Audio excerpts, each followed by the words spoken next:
So after uploading the database that was extracted by the drone SD card. So, ayan. Dito na tayo sa projects. Then, map. I-try ko lang.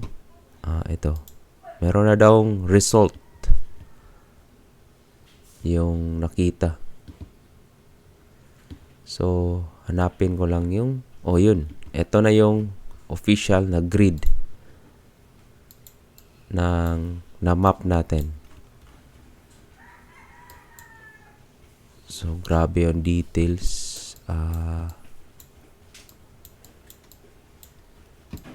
Okay.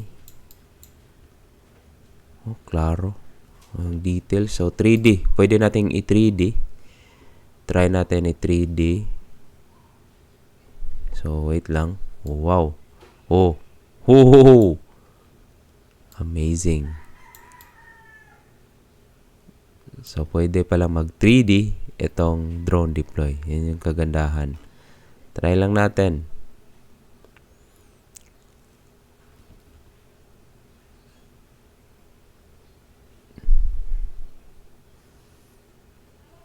Medyo matagal lang siya mag-load. Ayan. So, at least, meron na. 3D. Then, pwede kang mag-measure ng distance from here to gate. So, that's exactly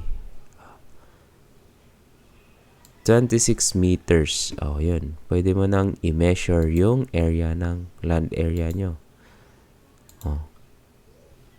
So, ganun yung kagandahan ng drone. Yan. So, pwede pala siya. So, kung gusto nyo i-measure yung area, yan. Yan. Oops. So, try lang natin.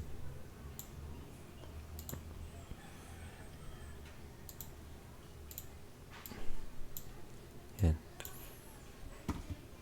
So, meron tayong area square meter. Yan.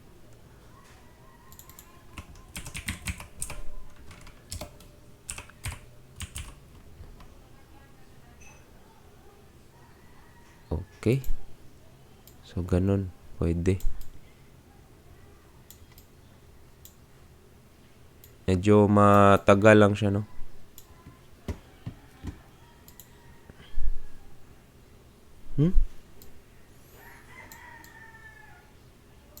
Ito rin, may elevation. Grabe yung kita. 6 meters, 16, yung ito.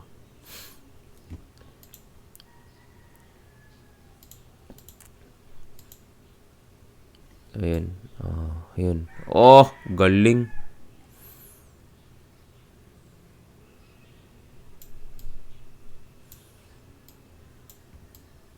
Galing ng tool.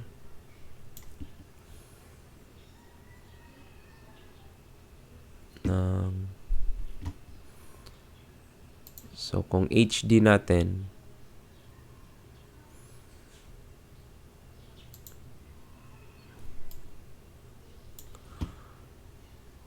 tayo natin, yung minap natin na area.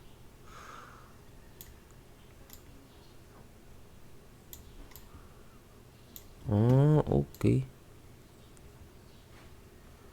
So, kung gusto mong i-measure yung area,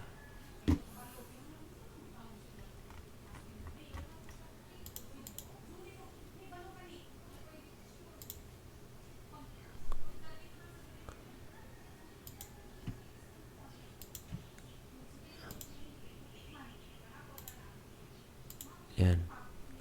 So, 680 square meters yung beach house. So, gamit na gamit. Ito. Amazing tool na okay. Yan. So, may field notes na siya. Oh. So, kung gusto ko measure yung ano namin, dito lupain sa may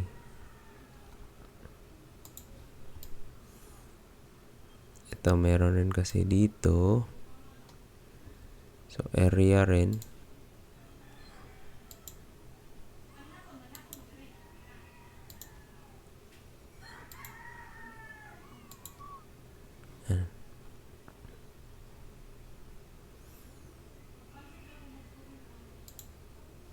Uy. That's 1,100 hectares. So,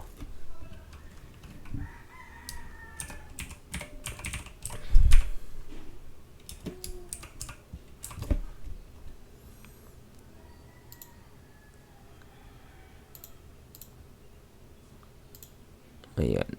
Okay. So, amazing tool. Maganda, maganda. Yep. That's how you drone deploy. Amazing software. Oh. Kita ba 3D? High definition.